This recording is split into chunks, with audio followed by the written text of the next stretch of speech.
ओम शांति। 9 सितंबर 2021 प्रातः मुरली। बाप दादा के महावाक्य। मीठे बच्चे, तुम सेंसिबल बने हो तो कमाई का बहुत बहुत शौक रहना चाहिए। धंधे आदि से भी समय निकाल बाप को याद करो तो कमाई होती रहेगी। प्रश्न, तुम बच्चों को अभी कौन सी ऐसी श्रीमत मिलती है जो कभी नहीं मिली? उत्तर, पहला, तुम्हें इस समय बाप श्रीमत देते हैं। मीठे बच्चे, सवेरे सवेरे उठकर बाप की याद में बैठो तो पूरा वर्षा मिलेगा। दूसरा, गृहस्थ व्यवहार में रहते कमल फूल समान रहो। ऐसी श्रीमत दूसरे सत्संगों में कभी मिल नहीं सकती। उन सत्संगों में बाप और वर्षे की बात नहीं। गीत, तुम ही हो माता पिता। ओम शांति। इस भारत में खास और सारी दुनिया में आम अनेक प्रकार के सत्संग होते हैं। ऐसे कोई भी सत्संग या चर्च या मंदिर नहीं होंगे जहाँ मनुष्य की बुद्धि में हो कि हम ये वर्षा पा रहे हैं। यहाँ तुम बच्चे बैठे हो सभी सेंटर्स में अपने बेहद बाप की याद में बैठे हैं, इस विचार से कि हम अपने बाप से सुखधाम का वर्षा पा रहे हैं। ऐसे और कोई सत्संग व चर्च आदि में नहीं समझेंगे। तुम बच्चों की बुद्धि में है ही। तुम बच्चे जानते हो कि हम बेहद के बाप की याद में बैठे हैं। नई दुनिया स्वर्ग का वर्षा ले रहे हैं। सब बच्चे एक बाप से वर्षा ले रहे हैं। इतने ढेर बच्चे वृद्धि को पाते रहते हैं। सबको श्रीमत मिलती है। सवेरे उठकर बाप को याद करो। हम बाबा से ये वर्षा लेने वाले हैं। हम उस बाप के बने हैं। आत्मा को अब पहचान मिली है बाप से। बाप डायरेक्शन देते हैं, मुझे याद करो और गृहस्थ व्यवहार में रहते हुए कमल फूल समान पवित्र रहो। सबको यहाँ आकर बैठना तो नहीं है। स्कूल में पढ़कर फिर अपने अपने घर चले जाते हैं। हर एक बच्चा अपने टीचर से वर्षा पा सकता है। यह भी ऐसा ही है। रोज़ पढ़कर फिर घर में जाकर भले धंधा आदि करो।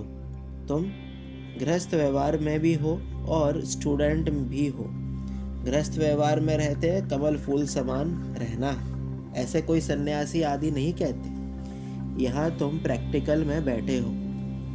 गृहस्थ व्यवहार में रहते पवित्र बनते हो। पवित्र बनकर परमपिता परमात्मा को दूसरे कोई याद नहीं करते। भले गीता सुनते हैं, पढ़ते हैं, परंतु याद तो नहीं करते हैं ना। कथनी और करनी में फर्क है। तुम जानते हो हमारा बाप नॉलेजफुल है। उसमें सारे ड्रामा चक्र की नॉलेज है। अभी हमको भी नॉलेज मिल रही है। ये चक्र बड़ा अच्छा है। ये पुरुषोत्तम युग होने के कारण तुम्हारा ये जन्म भी पुरुषोत्तम है। एक्स्ट्रा मास होता है ना। तुम बच्चे जानते हो कि हम बरोबर बाप से पुरुषोत्तम बन रहे हैं। मर्यादा पुरुषोत्तम हम फिर से बन रहे हैं। फिर 84 का चक्र खाया, ये बुद्धि में ज्ञान है और कोई सत्संग में ये नहीं समझाते हैं। तुम समझते हो हमको ये बनना है। बनाने वाला एक ही बाप है। इन लक्ष्मी नारायण के चित्र पर तुम अच्छी रीति समझा सकते हो। बरोबर ब्रह्मा द्वारा योग बल से इन्होंने ये पद पाया है। ऐसे बुद्धि में इमर्ज करना चाहिए। ब्रह्मा सरस्वती लक्ष्मी नारायण के दो रूप भी दिखाए। ब्रह्मा सरस्वती फिर प्रजा भी दिखानी पड़े। हर एक बात पर अच्छी रीति विचार करना चाहिए। बाप कहते हैं मुझे याद करो, ब्रह्मा को भी कहते हैं मुझे याद करो, तो ये बनेंगे। गोया ब्रह्मा मुख वंशावली सबको कहा मुझे याद करो। कैसे याद करना है ये भी बुद्धि में है। चित्र भी सामने रखे हैं। इन पर समझाना बड़ा सहज है। बाप का परिचय देना है। प्रदर्शनी में भी इस पर समझाओ। ये निश्चय बैठता है कि बरोबर ये सबका बेहद का बाप है। इस हिसाब से हमें बेहद का वर्षा मिलना चाहिए। हम निराकारी आत्माएं तो भाई भाई हैं। जब साकार में आए तो भाई बहन बने, तब पढ़ सके। भाई बहन बनेंगे ही ब्रह्मा के बच्चे। वर्षा बाप से मिलता है, ये बुद्धि में बिठाना है। कोई को भी समझाओ, पहले बाप का परिचय दो। हम ब्रदरहुड है, सर्वव्यापी कहने से फादरहुड हो जाता है। फादरहुड को वर्षा कहाँ से मिलेगा? फादर फादर कहते गिरते आए हैं, वर्षा कुछ भी नहीं। अभी ब्रदरहुड समझने से ही वर्षा मिलेगा, तो उस पर अच्छी रीति समझाने से बुद्धि में जो अष्ट देवताएं आदि बैठे हुए हैं वह सब निकल जाएंगे। बोलो, दो बाप है, रूहानी बाप जिससे सर्व की सदगति होनी है, वही सुख शांति का वर्षा देते हैं, सब सुखी हो जाते हैं। उनको कहा जाता है हेवनली गॉड फादर, स्वर्ग रचने वाला। पहले बाप का प्रभाव बुद्धि में बैठाना चाहिए। ये है आत्माओं का बेहद का बाप, उनको ही पतित पावन कहते हैं। तुम आत्मा परम पिता परमात्मा के बच्चे हो, ये निश्चय पक्का करो। मूल बात पहले ये बुद्धि में बिठानी है। ये समझे तब खुशी का पारा चढ़े और कहे कि हम बाप को याद जरूर करेंगे। हमको निश्चय होता है हम बाप को याद कर विश्व का मालिक बनेंगे। ये खुशी बहुत रहेगी। समझदार होगा और बुद्धि में पूरा निश्चय होगा तो कहेगा, ऐसा बेहद का बाप जो दादा में आता है, पहले तो उनसे मिले। शिव बाबा ब्रह्मा द्वारा ही हमसे बात कर सकेंगे। तुम आत्मा तो उनसे मिली नहीं हो तो याद कैसे करेंगे? बच्चे एडॉप्ट हो तो याद पड़े, एडॉप्ट ही नहीं होंगे तो याद कैसे पड़ेगा? पहले उनके बनो। ऐसे बाप के साथ तो झट मिलना चाहिए। बाप भी यही पूछेंगे, तुम अपने को आत्मा समझते हो? मैं तुम आत्माओं का बाप हूँ। शिव बाबा तुमसे बात कर रहे हैं। मेरी आत्मा का बाप सो तुम्हारा भी बाप है। वह पूछते हैं, तुमको निश्चय है कि सब आत्माओं का बाप बरोबर एक ही है? वही वर्षा देंगे, पवित्र भी बनना है, सिवाय उनके और सब भूल जाना है। तुम आत्मा घर से नंगी आई थी ना, कोई भी ध्येय संबंध नहीं था। आत्मा जब शरीर में प्रवेश करे, बड़ी हो, तब उनको समझाया जाता है कि ये तुम्हारा बाबा है, ये फलाना है। आत्मा तो सब संबंधों से न्यारी है।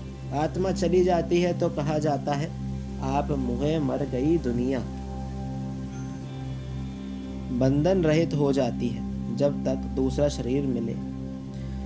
माता के गर्भ में जाकर बाहर निकले, समझदार हो, फिर है संबंध की बात। तो यहाँ भी तुम बच्चों को समझाना है, जीते जी सब कुछ भूल जाना है, एक बाप को याद करना है। यह है अव्यभिचारी याद, इसको ही कहा जाता है योग। यहाँ तो मनुष्यों को अनेकों की याद आती रहती है। तुम्हारी है अव्यभिचारी याद। आत्मा जानती है कि ये सब शरीर के संबंध खत्म हो जाने हैं। हमारा संबंध एक बाप के साथ है। बाप को जितना याद करेंगे विकर्म विनाश होंगे। ऐसे भी नहीं कि मित्र संबंधियों को याद करने से कोई विकर्म बनेंगे, नहीं। विकर्म तब बनेंगे जब ऐसा कोई रॉन्ग कर्म करेंगे। बाकी और कोई को याद करने से विकर्म नहीं बनेंगे। हाँ, टाइम वेस्ट जरूर होगा। एक बाप को याद करने से विकर्म विनाश होते हैं। ये युक्ति है पाप कटने की। बाकी संबंध आदि तो याद रहते हैं। शरीर निर्वाह, अर्थ धंधा आदि सब करो, परंतु जितना टाइम मिले बाप को याद करते रहो तो खाद निकल जाए। मूल बात है यह। अंदर में ही विचार करो कि पतित से पावन कैसे बने। बाप को याद करना पड़े। गृहस्थ व्यवहार में रहना है। सन्यासी लोग भी शरीर छोड़ फिर गृहस्थियों के पास जाकर जन्म लेते हैं। ऐसे तो नहीं जन्म जन्मांतर के लिए पावन बन जाते हैं। वाइसलेस वर्ल्ड तो अभी कोई है नहीं। ये है विशेष वर्ल्ड, इनसे कोई निकल नहीं सकते। विशेष वर्ल्ड में रहने के कारण कुछ ना कुछ खामी जरूर है। बाकी दुनिया तो है ही दो, विशेष वर्ल्ड और वाइसलेस वर्ल्ड। पावन दुनिया में देवताएं रहते थे तो समझाने में बहुत सहज होगा। इस पतित दुनिया का भी विनाश होना है। विनाश होने के पहले बेहद बाप से वर्षा लेना है। बाबा कहते हैं देह के संबंध छोड़, अपने को आत्मा निश्चय करो और बाप को याद करो तो तुम पावन बन जाएंगे।